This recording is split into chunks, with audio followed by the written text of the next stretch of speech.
Intermittent fasting should feel as natural as breathing once you get used to it. However, I've noticed that a lot of people are having trouble adapting to it fully. There seems to be a lot of broscience and old sayings that's still sticking around that will destroy your chances of having success with it. So in this video I will go through 6 common mistakes and misconceptions while intermittent fasting and how you can turn them around for your own benefit. Gorge and assume you will still lose fat. Although intermittent fasting is a highly effective method when it comes to rapid fat loss, it doesn't mean you can binge eat for the whole eating window and then complain because you don't lose any fat. You don't necessarily have to count calories, just make sure to avoid processed foods and stick to regular wholesome foods. Nothing makes up for a shitty nutrition. If you're really looking to shed fat fast, combine intermittent fasting with a ketogenic diet and you will have unbelievable results. Thinking about food in the fasted state. This is very common during the first few days or weeks while doing intermittent fasting. If you don't keep your mind occupied, it becomes natural to think about what to eat and how long it's left before you get to destroy your meal. And this is a waste of energy and will ruin the mental clarity you will have when you actually occupy your mind. One of the greatest benefits of intermittent fasting is the effects it has on the brain.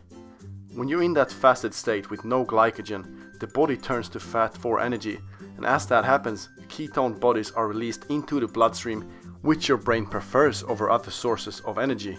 The release of ketones will increase your focus, concentration, ability to remember, while simultaneously reducing the risk of Alzheimer's and Parkinson's disease. It will also boost your BDNF, the brain-derived neurotrophic factor, by a whopping 400%, so that your brain can make new cells, neurons and nerves. Make sure to use this to your advantage and occupy yourself with some productive work and reap the rewards of awesome work ethic. You can only drink water in the fasted state. Although this is very effective, it's not the only way to go about it.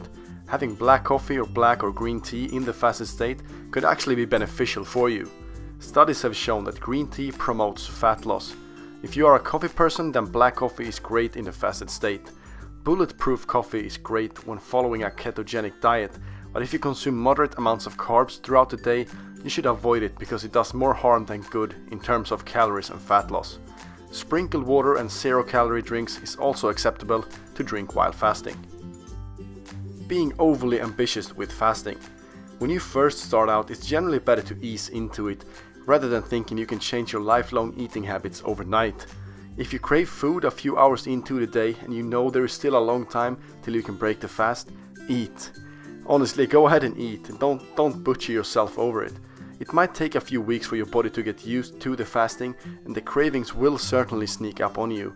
Just make sure to push those cheat days further and further apart, and once you reach the stage where you simply forget about the food for the first part of the day, you will not want to look back. The longer you fast, the better. Not true. The benefits of fasting tends to decrease after about 20 to 24 hours.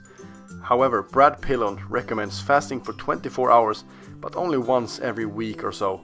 Starvation mode doesn't come into play until around 72 to 96 hours without food, which is about 3 to 4 days. So keep it simple and don't go overboard with the time you fast. There is a fine line between fasting and starving. The feeling of hunger is bad for you.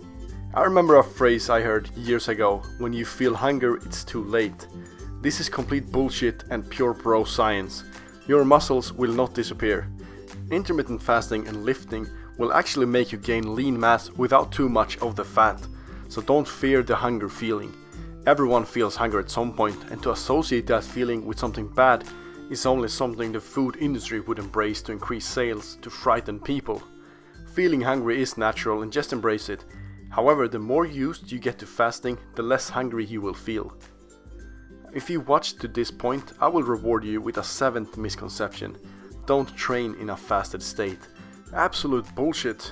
Again, it's these old sayings that still stick around with no proof if it's true or not. This is actually one of the most highly effective methods there is to burn fat. Your body only likes to use fat for energy as a last resort, and in that fasted state, your body is depleted of glycogen and blood glucose, so the body is forced to use fat as energy. And when you wake up and have fasted for say 8 hours, your body is just starting to enter the fasted state. this is usually when we break the fast and have breakfast, which is what I like to think of as the first mistake of the day. Keep fasting a few more hours and work out before having your first meal to get ripped as fuck. So I hope I've cleared up some misconceptions about intermittent fasting. When you really get into the habit of it, it will feel natural, or as you've leveled up almost. So give it a try and reap the rewards of it. And if you enjoy my content, please leave a like, it really helps out. If you don't like it, leave a dislike, that helps out too. And don't forget to subscribe to keep yourself primed.